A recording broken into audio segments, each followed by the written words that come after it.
Alright, so part of why I have dissociative identity disorder is because I was raised by someone who was narcissistically abusive, who I do believe displayed all the symptoms and signs of narcissistic personality disorder personally, and I do believe I am a survivor of narcissistic abuse, and I know that some people take an issue with that term, but these are terms that psychologists came up with that are clinical terms, including the term narcissistic abuse is terms I've seen doctors using. I wouldn't be using that term for it if I didn't see people who were teaching about narcissism at a college level. If I didn't see those people using that term for it, I'd be using a different term for it. But that's the term I see doctors who teach on this subject at a college level, some of whom are public online, who educate the masses on such topics. I see them calling it narcissistic abuse, so that's what I'm going to call it,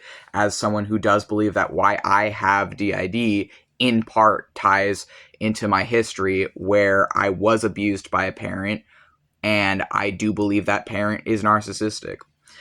So what I want to talk about in this video is sort of fictional portrayals of narcissism, but specifically the fictional portrayal in a media that I, as a survivor, relate the most to.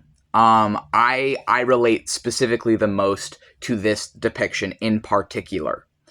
And it's also a show and a cartoon that helped me so much in my life to bring some joy, some whimsy, some peace to me as a survivor myself.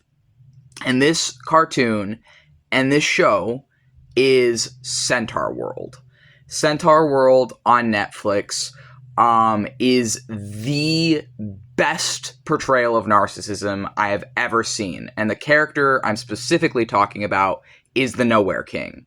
The Nowhere King, and I'm not going to spoil anything. I have to figure out a way to talk about it without spoiling anything, which is really hard. Which is really, really hard to talk about this without spoiling anything. But the Nowhere King is the best portrayal of a narcissist I have ever seen. And it's because of, like, just what you learn about the character towards the end of the show, and the end of the show realizing things about the character, how they're, at first they might seem like a one-dimensional villain. When you're first getting into the show, when you're first watching it, it might just seem like a one-dimensional villain at first. But by the end of the show, the things that are revealed, the symbolism, and the things I can't say because it's technically spoilers, and I don't want to spoil in this particular video, that character is the best portrayal I've ever seen. Because what they actually represent and how the Nowhere King is a sort of like shadow, like from the Jungian perspective, is sort of a shadow that's been projected. That is the best fucking portrayal of a narcissist I've ever seen in a kid's show or cartoon.